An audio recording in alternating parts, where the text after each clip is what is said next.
नेपाळ पेटताच मनीषा कोइरालानं आता एक लक्षवेधी पोस्ट केली आहे। नेपाळसाठी काळा दिवस, जन्मभूमी पेटली। मनीषा जेनझीच्या समर्थनार्थ आता बोललेली आहे।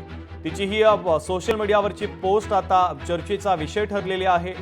नेपाळ पेटताच मनीषा कोइरालानं हा एक फोटो पोस्ट करत लक्षवेधी पोस्ट केलेली आहे। तर नेपाळसाठी हा काळा दिवस असल्याचं तिने म्हटलंय। तर जन्मभूमी पेटली असं आपल्या पोस्टमध्ये ती म्हणते। तर तिची एक पोस्ट आपण पाहूयात। आज नेपाळसाठी काळा दिवस आहे। भ्रष्टाचाराच्या विरुद्ध आणि न्यायाच्या मागणी विरुद्ध लोकांवर गोळीबार केला जातोय।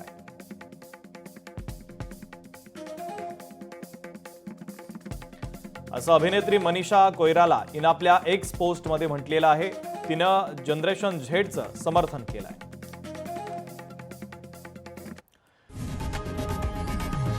लोकशाही मराठी ऐका, पहा, जागरूक रहा।